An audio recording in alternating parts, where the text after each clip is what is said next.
You swore you'd never end up with someone like that again. And somehow here you are.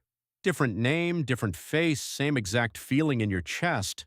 The same distance, the same waiting, the same small ache of not quite being enough. This isn't bad luck. It isn't a coincidence, and it isn't just having a type. Your brain isn't looking for someone new. It's looking for someone familiar. And familiar isn't always safe. It's just familiar. There's a specific reason your nervous system keeps steering you toward the exact emotional shape of an old wound. And once you see the pattern clearly, you'll start noticing it everywhere. Let's call her Priya. She's 33. Growing up, her father was brilliant, charming in public, and emotionally unavailable at home, present in the room but never quite reachable. Loving but only on his terms, and only when it suited him. She spent years as a kid trying to earn a version of his attention that rarely fully arrived. Priya is an adult now. Her father is not part of her daily life, and yet every serious relationship she's had followed an eerily similar shape. Charming, magnetic men who are warm in public and strangely distant in private. Men who give her just enough attention to keep her hopeful, then pull back the moment she starts to feel secure. Her current partner, David, isn't cruel. He's not abusive. He's simply quietly unavailable in exactly the same rhythm her father was. And here's the strange part. Priya doesn't find David's stability-avoidant friend, the one who texts back immediately and shows up exactly when he says he will, attractive at all. She describes him honestly as boring. There's no spark there, no pull.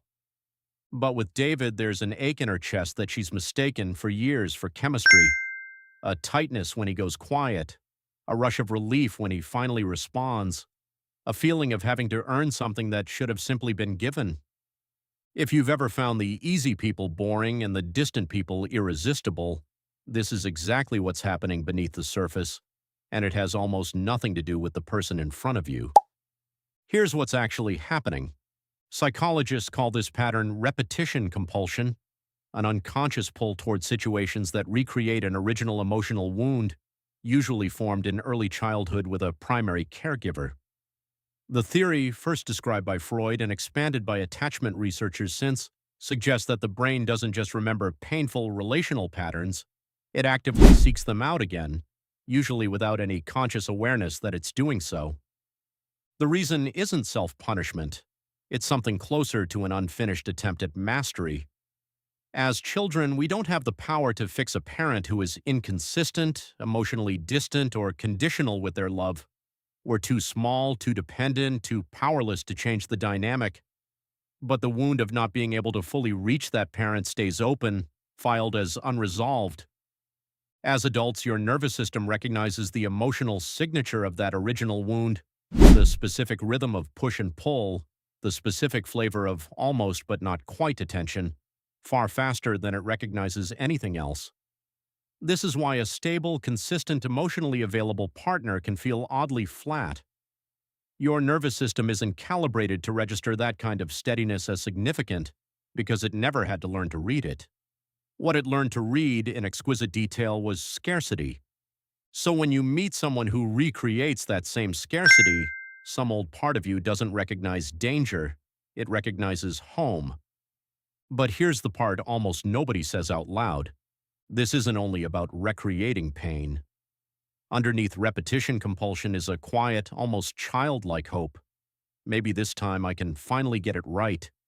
Maybe this time, if I love hard enough, if I'm patient enough, if I'm good enough, this version of the unavailable parent will finally fully show up for me. Every time you find yourself trying to win over someone emotionally distant, some part of you isn't actually negotiating with your current partner. You're still negotiating with a much older figure, trying decades later to finally close a loop that never closed. The current relationship becomes a kind of stage, unconsciously set up to replay the original scene, with a real chance, this time, to get a different ending.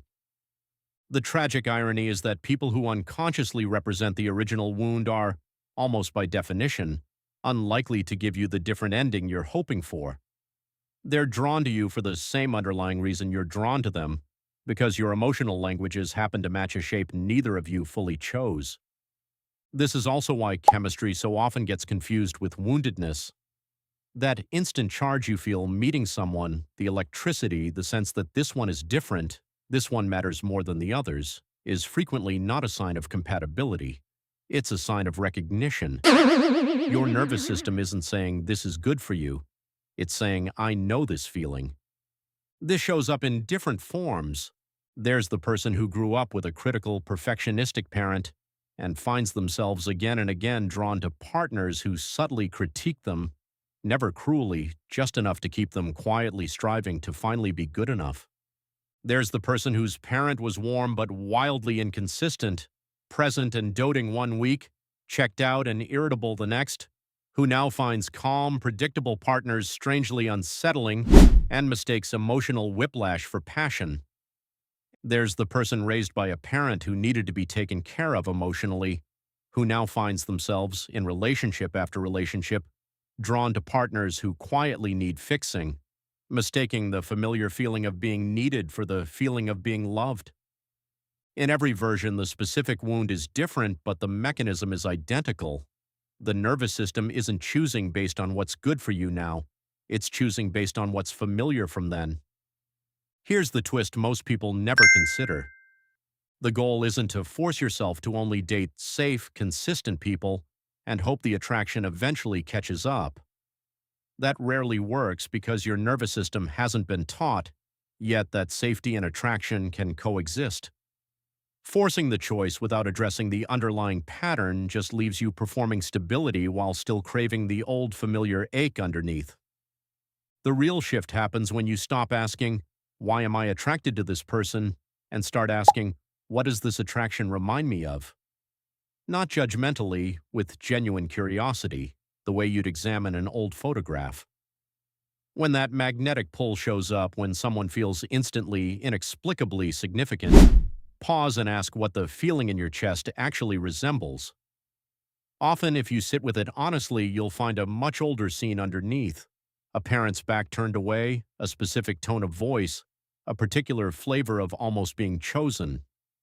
Once you can name that original scene, the pull starts to lose some of its disguise.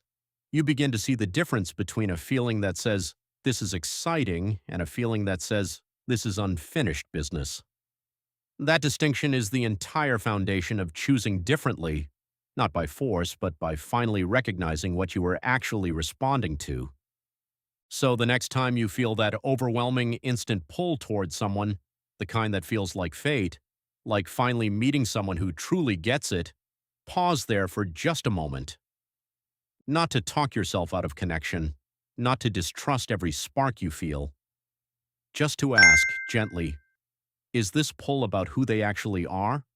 Or is some older, smaller part of me recognizing a feeling it never got to resolve? You don't owe anyone a repeat performance of an old wound just because your nervous system learned its shape first. The story doesn't have to end the way it started. Real love isn't the relief of finally winning over someone who was always almost out of reach. It's the quiet, unfamiliar comfort of finally being met by someone who was never trying to make you wait.